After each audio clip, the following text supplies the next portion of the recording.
Hello বন্ধুরা, welcome to my channel happy parenting 2021। আজকের ভিডিওতে আমি তোমাদের সাথে শেয়ার করব আমাদের পয়লা বৈশাখের মুহূর্তগুলি। পয়লা বৈশাখের দিন শুভম সকালবেলায় ঘুম থেকে উঠে ঠাকুরকে প্রণাম করে ছাদে চলে এসেছিল তুলসী ঠাকুরকে জল দেওয়ার জন্য। এই যে শুভম ওর বাবার সঙ্গে ঠাকুরকে জল দিচ্ছে আর ও খুবই তাতে মজা পাচ্ছিল।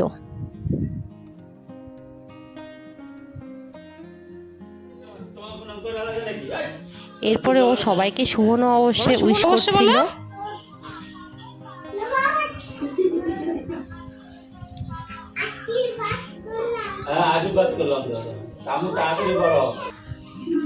বলো বাবাকে বলো শুভ নববর্ষ।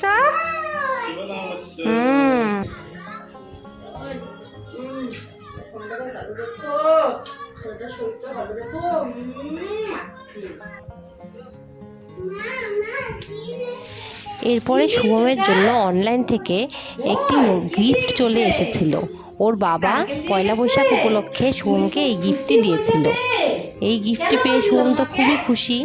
বইটা কেন দিল তোমাকে? তুমি সকাল থেকে অনেক পড়াশোনা করেছো জন্য বইটা খুলবো এখন তাহলে। আচ্ছা খুলি, আচ্ছা খুলি।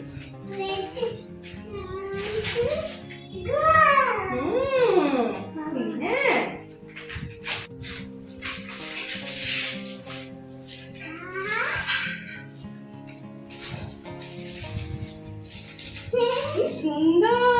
শুভম যেহেতু নতুন নতুন লেখা শিখছে, তাই ওর বাবা ওর লেখাটা যাতে ভালো হয় সেই জন্য অনেকগুলো বই ওকে এনে দিয়েছে।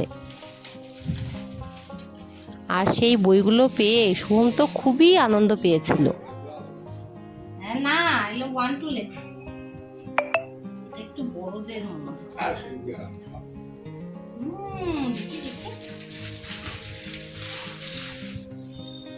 অ্যালফাবেট।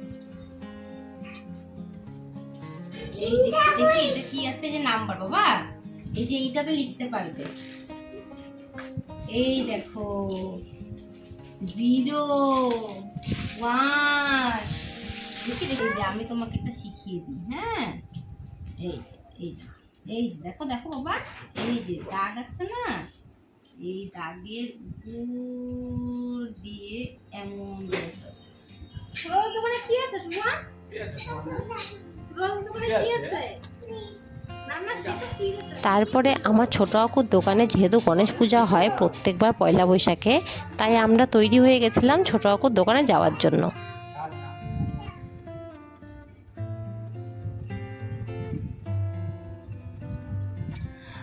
আমরা যেতে যেতেই পুজো শেষ হয়ে গেছিল এবং কাকিমুনি ঠাকুরের প্রসাদ সবাইকে বিতরণ করছিল, তাই আমরাও বসে গেছি প্রসাদ খেতে।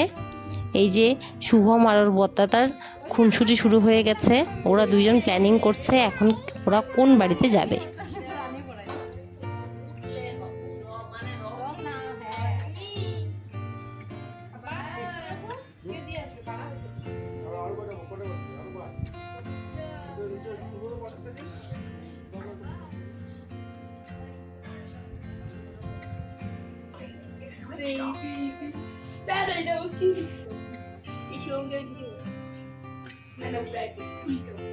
বদবে একটু তাকা।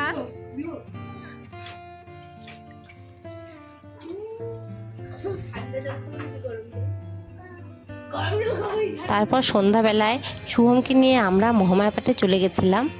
এটা আমাদের এখানকার মহামায়া মন্দির। সেদিন যেহেতু সপ্তমী ছিল, তাই বাসন্তী ঠাকুরকে আমরা প্রণাম করলাম। এরপরে শুভম ওর বাবার সঙ্গে চলে গেছিল রাধা গোবিন্দ মন্দিরে।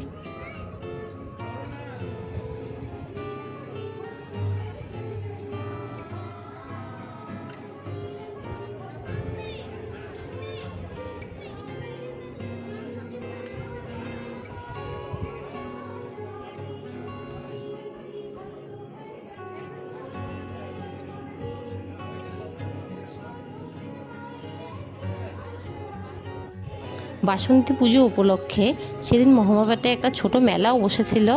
সেই মেলাতেও শুভম ঘুরছিল।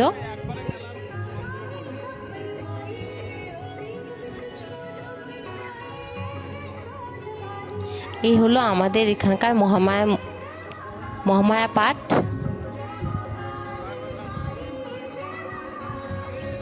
মহামায়া পাঠটা এখন খুবই সুন্দর করে নতুনভাবে তৈরি হচ্ছে।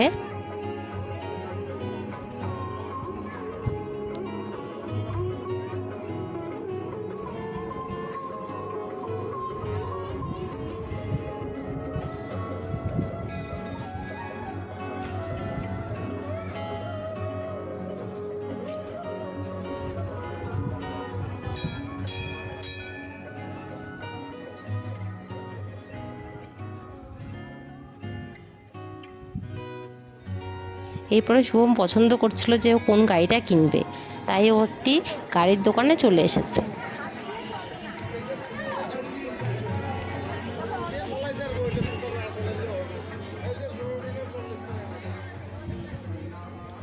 মেলায় আসা মানে তো শুভমের ট্রেন কেনা। ও দেখো সব গাড়ির মধ্যে সেই ট্রেনটাকেই পছন্দ করেছে, আর এই হোয়াইট কালারের ট্রেনটাকে ও কিনে নিয়েছে। এটা হলো শুভমের এক বন্ধু, ওরা দুজন প্রায় একই বয়সের। এই যে শুভম এখন মহামায়া মন্দিরে চলে এসেছে। ও মহামায়া ঠাকুরকে দর্শন করে একটু ঘোরাঘুরি করছিল ওখানে।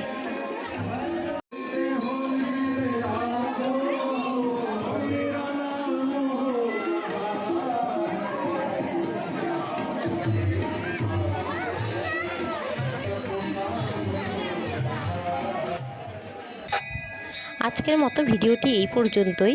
ভিডিওটি যদি ভালো লেগে থাকে তাহলে তোমরা আমাদের চ্যানেলটিকে অবশ্যই সাবস্ক্রাইব করে দিও এবং আমাদের ভিডিওটিকে লাইক ও শেয়ার করে দিও।